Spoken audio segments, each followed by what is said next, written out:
sometimes I look back now again, I'm like, God, how did I do that job? Like, I just wasn't like prepared for it.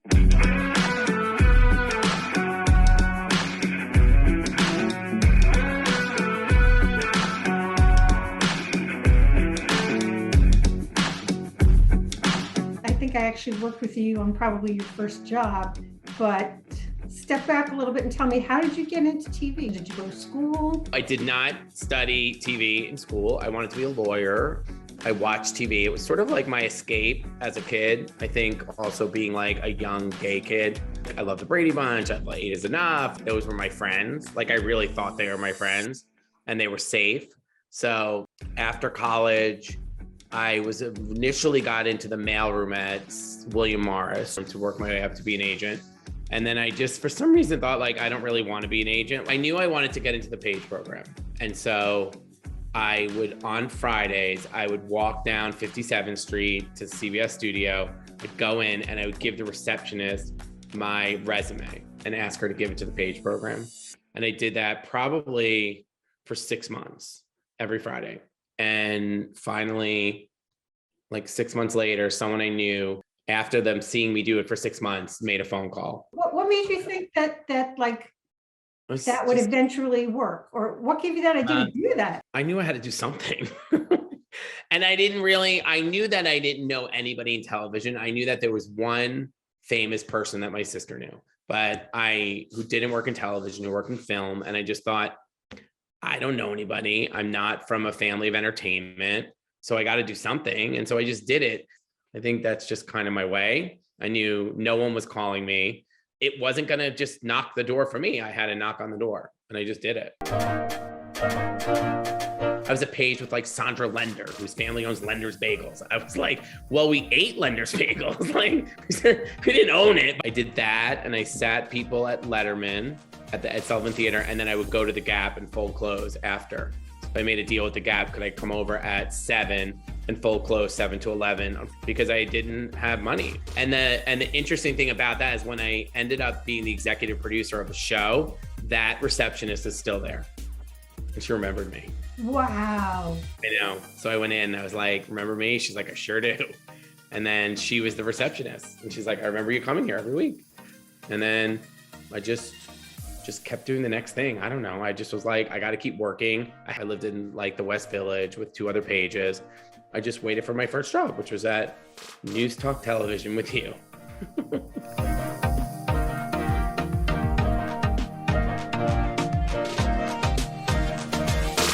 Then I saw the opening and I got a job as a PA. We worked together. I thought you were really smart, really nice. I had a real feeling that you were going to go places. The thing about News Talk that had like 6 people working there, we did everything. And so it was like, I was a PA and then I was your associate producer and then I was a producer. And then it was like, I was running the morning show. It was like, I was 6 months out of being a CBS page. And so that experience really was the experience that sort of changed, not my trajectory, but I just learned so much. I was in the control room. I was like, we had nothing. I remember we made a deal with the Dunkin' Donuts in Penn Station to get the day-old donuts to put in the green room for the guests because we didn't have any money. I remember that. I do remember that.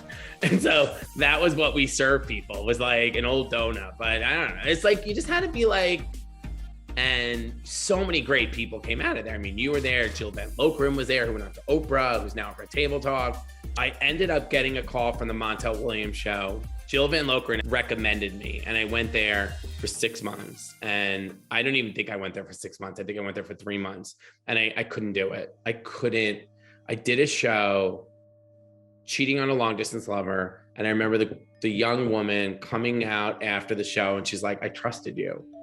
And she met like her boyfriend's new girlfriend. I think she thought she was getting proposed to. I think that was the issue. And that I remember it sort of became this infamous story there, I think. I went in that night, wrote a note, and left my beeper on the EP's desk. Beeper, that's how old I am. And I said, I can't do this. You had to deceive somebody to say something or do something, and that didn't sit well with you? Because I had a similar experience. Yeah, I mean, I think, you know, I'm a pretty open book, and I was from a family of like, my dad left my mother.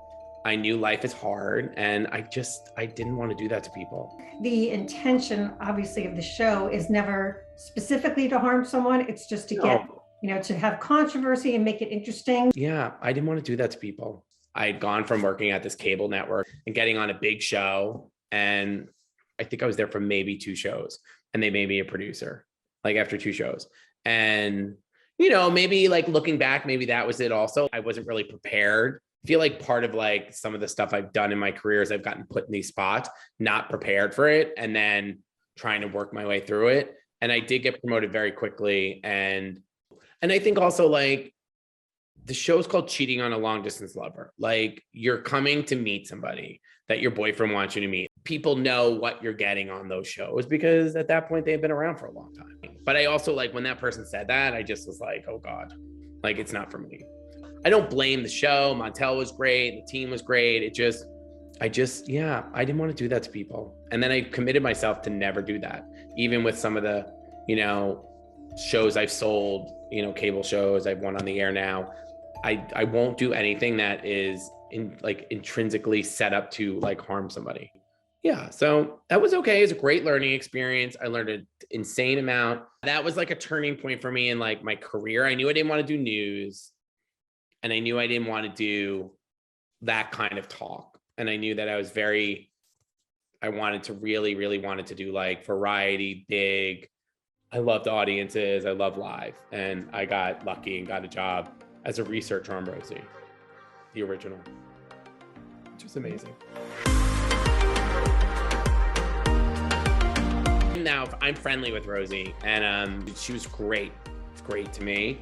But now when we've done some Zooms where I tell her what was actually going on in the show, like when she would say to do something and I'd be like, okay, here's what happened when we went back to our office. We all yelled about you. We all said you were crazy. And then we made it happen. Sometimes I look back now again, I'm like, God, how did I do that job? Like I just wasn't like prepared for it. When I think of Rosie and how smart and funny and talented, and it was known as a hard place to work. I mean, that's not something that wasn't out there. For me, I don't know if I just didn't know better. I didn't find it that hard. She was really good to me about some personal things when my mom got sick. Rosie is one of the smartest people I've ever met. She's an amazing producer, tough, not mean, tough, but in a good way. Like driven to perfection. She could take anything and make it better. And I went there as a researcher, and then I was an associate producer, and I only did human interest because I was obsessed. And then I became a producer, and I think I won an Emmy at 26. Wow. What do you mean by human interest? Explain what you mean by that. So like anything not celebrity based. So Rosie's Chub Club, this big weight loss program. We did Super Kids, where we found kids and we gave them college scholarships. We did anything topical, someone saved someone from a burning fire, 5-year-old geometry experts, 95-year-old hurdlers, anything that was just not in the celebrity bucket. I grew up near her. And I also was much more of a like regular kid, as she thought, like an Irish kid from Long Island. And so because I grew up in the town next to her, I knew the ice rink, I knew Baskin Robbins, I knew the high school, I knew the thing, knew where she did driver's ed. And so I became like, I clicked into that. And so I was the person that did all that stuff. So I got very connected to her life. And, the amazing thing then was like, there were no integrations. The way, people on integration is when like the company pays to be on. That didn't exist. If we had someone from Columbus, Ohio, and they needed a new car, we'd call the dealerships and try and get the local dealership to give away a car. But the power of that show was amazing. And we gave away so much. That was the best part. We gave away houses, cars, money, like life-changing stuff to people. Years ago, I was taking French, and I was walking through NYU, and someone tapped me and said, I know you don't know me, but I'm blank. And I was on Rosie, and I'm going to NYU for free. And you're like, that's amazing. It was a gigantic show. I was also like young and fun, and we go to LA and we go to Florida. There were no budgets, and we had limo. Like it was this crazy, like you go to LA for 7 weeks with all people your age, and you're living at the Sheraton Universal. You can only imagine what goes down. Like lots. And I think, I don't know, maybe I left with, maybe 2 Emmys. You have 6 now? Yeah, 6 Emmys, and then I think 10 nominations. I don't know. I don't keep them out. Where are they? I broke 2. I was cleaning out my closet and I sat back on them and the points broke off. So 2 are downstairs in storage. I did put 2 out. I had an associate producer named Fran Brescia, who went on to be an amazing producer, said if I win, I'm gonna give it to her. So she has that in her house because I felt like that was her Emmy as much as my Emmy. So she has 1, I have 2, and then there are 3 in the basement, 2 are broken. I had like a fundraiser at my house for Christmas and people were like, I don't understand why you have trophies on your shelf. And I'm like, well, they're Emmys. They don't. So I like that. I never wanted that to be a defining moment for me. But certainly grateful. I moved to LA and I worked on a show. It was a completely different thing. I worked on a show called Eliminate, which was this amazing show. People got set up with like 4 people and then got rid of them along the way. I'd never worked in the field. I wanted to kind of get a new skill. So, because when I worked on Rosie, it was such a big show that you wanted to do a piece about someone in the field. Someone went and did it, they edited it, they gave it back, and you were the studio producer. So you were the one writing the notes, managing the host. So I went and worked on that show in LA. It was so much fun. Oh my God, it was so much fun. We traveled. It was the craziest group of people. Nobody thought they were gonna find love. Everybody was just like a jackass on the show, behind the camera. And it was just really fun. Doing that, we were on like a winter break, and I remember Hillary McLaughlin, who was the president of Telepictures and a genius, who now is my business partner, producing partner, calling me. I was at a mall with my sister. It was over Christmas, and she said, we're gonna tape 6 Ellen test shows. Even though the show had been picked up, do you want to come out and do it? And I remember going to LA, I did it. I think it was like 6 weeks or so. And I did it, and then I decided not to move. I was in a relationship and I decided that I wasn't gonna move. I've always sort of regretted that a little bit. Like I always think like what would have happened. But I don't know, everything happens for a reason and it wasn't the right move. I love New York. I like being on the East Coast where people aren't in television. Can we talk a little bit about the shows you've developed? I think that's Yeah, of course. What's the process? Like, tell me about it. I was working on a show as an executive producer. I moved up. I worked on a show called Ally and Jack, Mike and Juliet. I worked as this executive producer, and I or maybe someone else told me I needed to go to rehab. And so I went to rehab.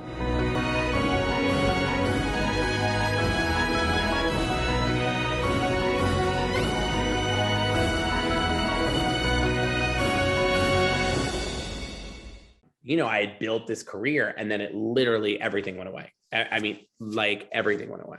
I had sold the book to HarperCollins, worked on it for 2 years. And the day my book came out, I went to rehab and missed the whole book thing.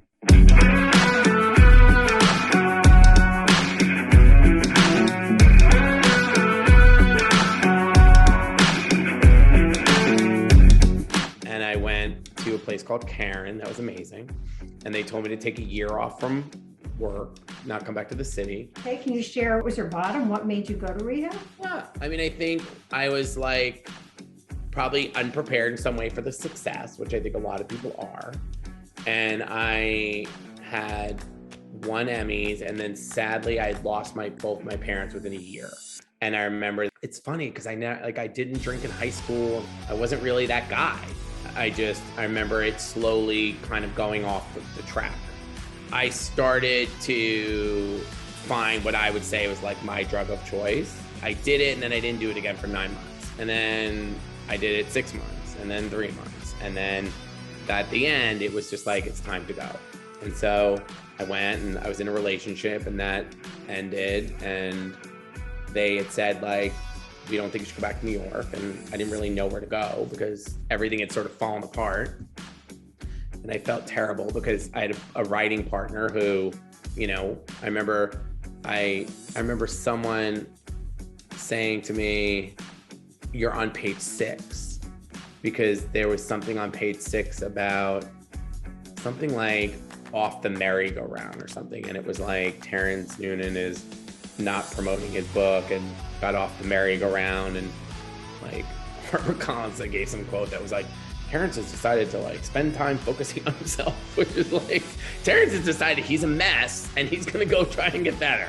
And so, you know, I'm grateful because I'm sober today, and that's my number one priority. But it was, I had built this career, and then it literally everything went away. I mean, like everything went away. Apartment, partner, jobs, book crash, and I just like started over, like all over again. What do you think was in you that allowed you to start over again, that didn't just go like, well, I can't? I mean, how did you do it?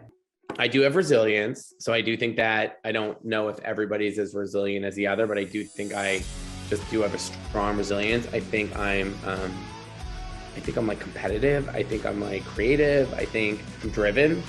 So I went to Washington, D.C., and I got a job at the local news, maybe making, I don't even know, like fifth of what I was making. And I was the producer there, and I just did it what I had to do. I remember I was like, I got to get a job. And so I wrote letters to the 3 stations, to the general manager, and said, hey, my name is Terrence. I've won Emmys. I don't know, something like, you're never going to get the chance to hire someone like me. I'm in town for a year or something. I don't know, something like arrogant. Just getting out of rehab. I clearly didn't learn about having, I didn't learn about being grateful and like humble. And I got a job at the CBS affiliate, and that's how my first show was sold, because I had said to someone, I need to order someone cupcakes. And I said, is there like a Magnolia in DC? And they said, a shop just opened called Georgetown Cupcake. It just opened. I went online, and for some reason I looked at the about, and it said 2 sisters, Sophie and Catherine, decided to open a bakery, gave up their jobs. And I was like, that's a show. And I called them, left them a message. We met at a Starbucks. We went to the wrong Starbucks, met. I shot with home video camera, me and Mark Finkelpearl, who was my producing partner on that. And then we decided we were going to work on a show. And I said to them, I'll do your PR and marketing, never done it, to get you ready to have a show, because we got to build your traction. So they started going to like farmers markets, then local news. And then because I had connections, I got them on Martha Stewart, which was like the big get, and they had national exposure. We took home video, cut it together, went to TLC, and got a direct order, I think for like 10 episodes. That would be very hard to happen now, because back then they were just buying actual series. Now it's such a long process. And so that was my first show I sold. Who would have known that I would have like gone through this, this, I had to go to rehab, went to DC. I knew I was ready to come back to New York. My agent had stuck with me, and Dr. Oz was launching, and I said, I'll get a job there. And I applied for the supervising producer job, and it came down to 3 people. I was in a parking lot about to get yogurt in DC. My agent called me and said, you didn't get it. And I remember saying to him, call them back, just tell them I'll take a producer job. Like, I'll do it. Just get me back to New York. If I get back to New York, I'll be okay. And they were like, Terrence is too experienced. He had been running shows. I was like, just get me the job. And they did. And I moved back to New York and got a studio apartment. I think I had $7,000, which is a lot of money. But I think that I had that was what was left after working for a really long time. And I basically started over at age 37, like from scratch. I remember convincing the leasing agent, because it was a studio apartment on 37th Street. I think it was $1,700 a month. I had $7,000 in the bank. And he was like, you don't really have enough money. And I'm like, I know, but you just have to trust me. And I remember no one in my family would co-sign the lease. No one I knew, which was better. They were just not gonna, it was like, you got to do it on your own. If you want to do it, we're not gonna enable you if that's not the apartment you're supposed to have. And so I did it myself. And I, moved to that apartment and started working at the Dr. Oz show, where people that I supervised were now supervising me. And what was that like? I think I was so grateful at the time to be back in New York and back on a big show, because there were a lot of moments where I was like, it's over. Like, I had my time. And then I think I was there 2 months maybe. And then I got promoted to a supervising producer. So I got promoted to the job I didn't get. And then, I stayed there for a couple of years. I mean, we did such fun, big stuff, big eventful I did like Kansas City, Kansas versus Kansas City, Missouri. Who can lose more weight? You know, I remember working at Dr. Oz and we sent a lot of people to rehab. And that was like a very hard one for me because I had felt very different things about it, which was, do I want to put this person's story on TV? But I also know, A, it's their decision, right? I can't control someone. And B, I knew that they were going to get free rehab. So there was just like, I knew that it was not just done without a purpose. I knew there was a purpose to try and get them to a better place. There's lots of ways to look at it. People could say you're exploiting them, but I've really never worked on anything where I felt like we walked into it trying to exploit someone. Because I've like had my own ups and downs and I wouldn't want anyone to like, you know, exploit me or exploit my family. And life is really hard. It's hard for everybody, you know? And so shows that can bring fun and joy and laughter. And then I like shows where we can like make a difference. Remember calling Hillary and saying to her, I think on day one, I said, when you're ready to make a change in the show, call me. Because I knew it was the wrong show for him. I snuck over to see Anderson. I remember that because it was a lot of people from Dr. Oz went to Anderson. They got the job. I went to Dr. Oz and I asked him to be let out of my contract to go and said this was like an amazing opportunity. They went in as the co-executive producer, 3 EPs above me. Maybe I was there 6 months and everybody else had left. And then I became the executive producer of that. So, which was great. My favorite show I've ever done. Favorite talk show. Seems like he's a really nice guy. The best. I mean, first of all, he's the nicest person. He's so smart. He's just like easy and lovely and respectful. My friend Adam Haidt, who now directs Drew Barrymore, was the director on that, and he lives up the street. And I just saw him the other night for dinner, and we were talking about like it was just such a show sort of before its time. It was live, and we had tweets, and we had like sort of people were posting things, and syndicated talk shows were taped, and we were like, no, we're gonna do it live. Like we're gonna figure it out, and we did. We figured it out to go live 4 days a week. We would tape a second show on Thursdays, but that was sort of like a little bit ahead of its time. I love the topical stuff, the human interest and the people and the stories and the connections. And Anderson really loved that. And that's when all the like reality really started to take off. So we had a family on called Seven Little Johnsons. They had written a letter to Anderson. We had them on and I was like, that's a show. And so I had a first look deal at Warner Brothers. Hillary, again, my business partner, turned it down. Somehow went to TLC and got picked up. And then the woman from TLC moved to OWN, took it to OWN, which was not the right platform for that show. Got canceled. Sort of an amazing story. Got canceled after a year. And then I think probably 2 years later, TLC decided they wanted a companion show to Little People, Big World. And then the show kind of resurfaced and went back on the air on TLC. I don't know that many shows that were canceled that came back that are now, you know, is now a staple of TLC. We're in the middle of airing season 11 now. We're already picked up for probably 12 and 13. I'm so happy for this family. They have such a nice life. They never had to do anything that was against who they are as a family. Like that was important to me. And even stepping back with Georgetown Cupcake and the show on TLC, DC Cupcakes, they made it very clear. We're not going to pretend fight. You're not going to come home with us. These were things that were reported to them.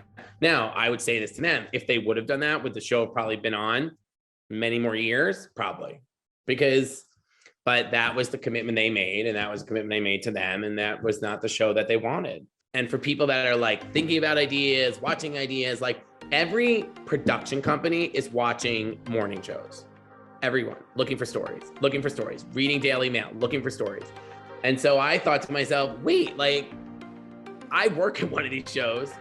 Why am I letting other people watch the show and take a show? It's harder to do as a person because you don't have a big production company, but that's where all that stuff is coming from. You talked about the Seven Little Johnstons, and yeah. One of the things about TV I think is so great these days is that it's kind of a platform for people who are not, mainstream people to become much more recognizable and accepted by people at home because they see them on TV, and that's one of the wonderful things about TV. So, kudos to you for Seven Little Johnstons.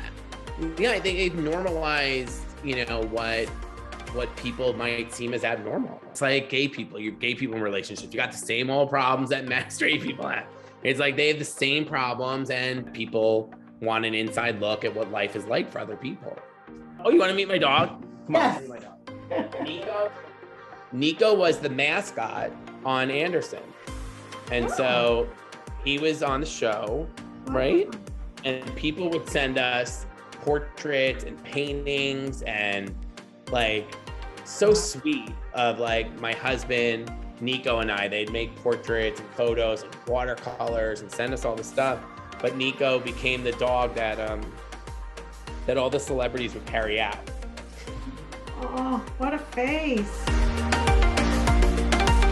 I had a show on the Travel Channel, and again, based around a guy who gave pizza tours. Like, I took the tour and I was like, this is a show. He gave tours of Brooklyn pizza shops, and I took the tour as a character. And listen, I tried a bunch that didn't work. I mean, these have worked. I mean, I've been on shows that worked, didn't work, failed, succeeded, didn't make it anywhere, made it somewhere. While I've been doing all this, I always am like thinking about other stuff. Like, I just can't not, like, my brain just like thinks. And I got into like, I wanted to become an entrepreneur.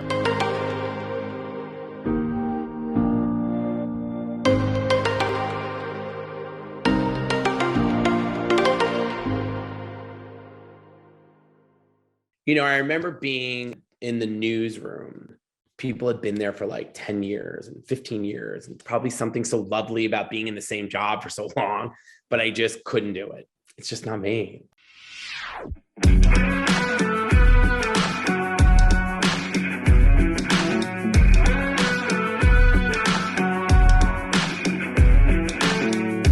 I wanted to have some say over what I owned and what I was doing. And so over the last 2 years, after working at Red Table Talk, Good Morning America, my business partner, who was my boss for many years, and I started a production company. And we have 2 shows that are coming, which is great. I think being in this world is having to learn and change and move, and content is so different. You know, when I was producing segments, it was like all you wanted to do was get on a big show. Now you don't need to wait for that with TikTok and Instagram, YouTube. Like, you don't need to wait to be a guest. In fact, you could do better not being a guest and controlling your own content. So we've gotten into that space a lot with brands and companies, and you know, we have a new project, a restaurant chain, working with them on like, what's the content? What is the experience? How do we create things that people can engage in while they're coming to this restaurant? And I love that stuff. Like, I love, like, it's just it's a new brain thing. I'm learning about business. And so when it came to becoming an entrepreneur, I met a woman named Kim Perrell, who's amazing. Written 2 best-selling books, sold companies for like hundreds of millions of dollars. She came to me in like an intro meeting when I was at ABC, just like you guys should know each other. And we just like really was like a love fest. Kim and I decided to try and create a show where an influencer with a product idea, we would narrow it down, kind of like a competition, and then Kim would back that influencer to get that product made. That was its original idea. We started to shoot tape, and then the pandemic happened. People weren't as excited about influencers. They didn't understand why they got paid to go to parties. And there was just like a little bit of a turn at that point in kind of the wave that they were riding. And so Kim, like, just, I don't know, things move along. And suddenly we are starting on the first brand called Sama. It's a tea line with partners Jay Shetty, who is a self-help guru, was a monk, has the biggest podcast in the world. Roddy, his wife, who is all things vegan and cooking. And, you know, they both just really believe in spirituality and gratitude and how you live your life. So we created a tea line with them. So I guess we're going on maybe 3 years working on this. And really my role it really is like an investment in my time. Like, I don't take a salary. I was given a percentage of the company. Small, but if it works, good. If it doesn't, I took a chance. And in return, I put a lot of hours into like the branding, the marketing, especially PR, because that's like an area that I know. Because as TV people, we know what we would say yes to. right? Because we were the yeses. So it works because I can help these guys. So I did a lot of Sama. Sama's up and running. We are hopefully working on something new coming for the summer. And while that was going, then Winnie Harlow came into the picture with K Skin. Winnie's amazing, great story of being bullied and because of her vitiligo and being on America's Next Top Model. K Skin launched on Sephora.com at I think over 250 stores in the US. So as an exclusive, which is amazing. I think also like for Winnie, I mean, it all started because she got sunburned on a shoot and because there wasn't a sunscreen that worked for her and that it didn't work. She got burned and that sort of started this idea of wanting to have a line that would work for everybody. It's exciting, you know, Winnie applied for a job at Sephora and got turned down years ago. Like, how crazy is that? What we see on TV or on social media has evolved and so much more inclusive. I love it. I love the entrepreneurship. Again, it's a chance I'm taking. I think these are great brands and that they'll work, but as we know, it's really hard to launch brands. So I'm investing in myself. And then at the same time, started a production company. So I basically decided to put everything on the line right now and see how it goes. You and I were joking about that billboard that I was on for Sama. And I'm like, wait, how did they get on a billboard in Times Square? Like, where'd that come from? How did that come to be? Because we were launching Sama. We knew we were getting a billboard in Times Square.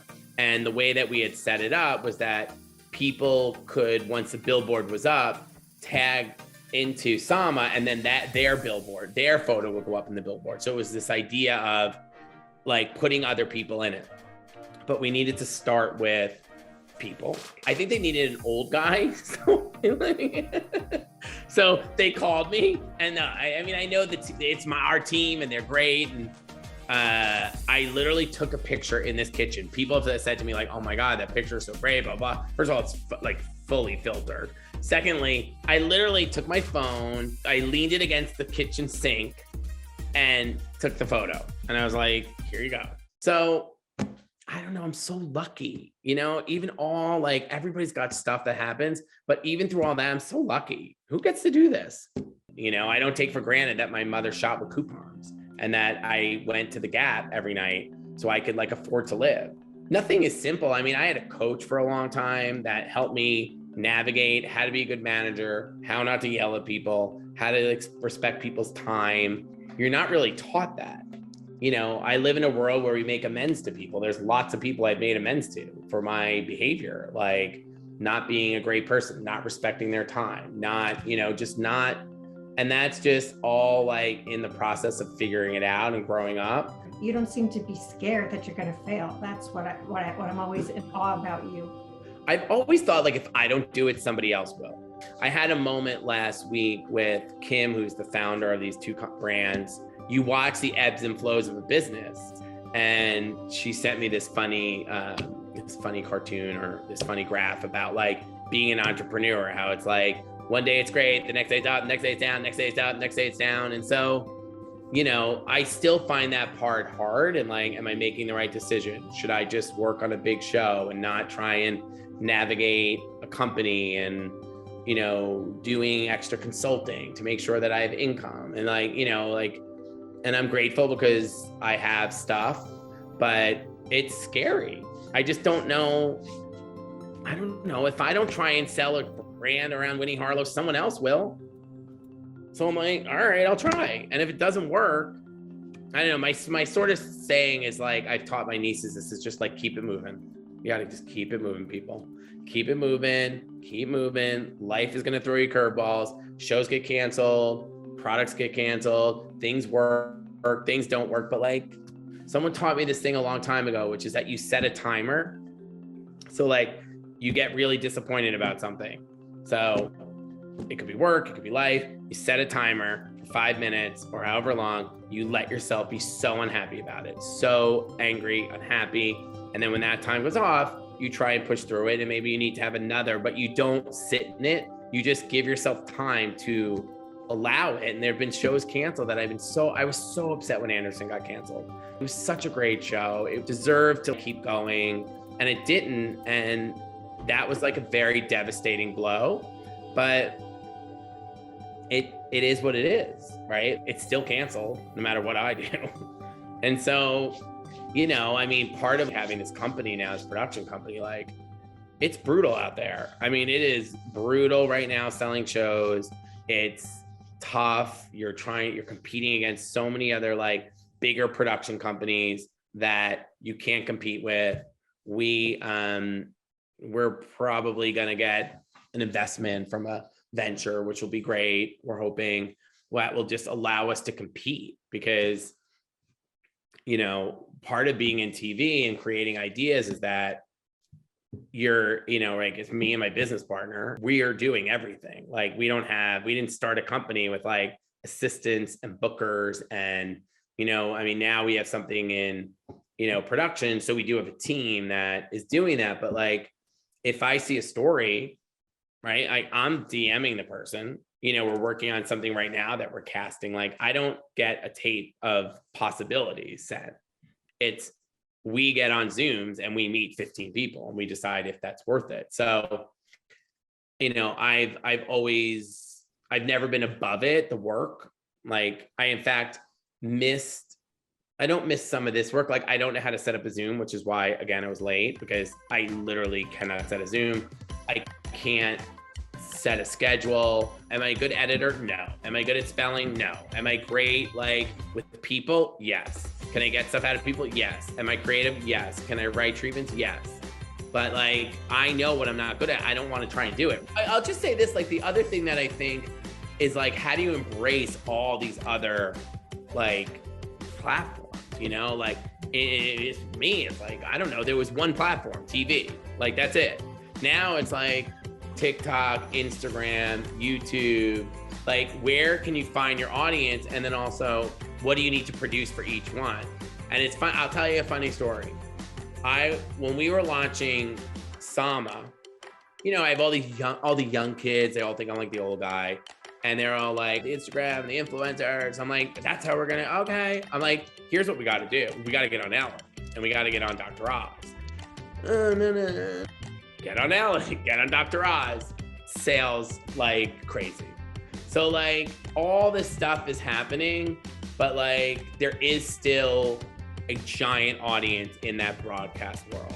You get a book on The View and you will sell books. You have a very good chance of hitting the bestsellers list. All right, I gotta go work, but I love you. Bye. Congrats on this. Bye. Thank you.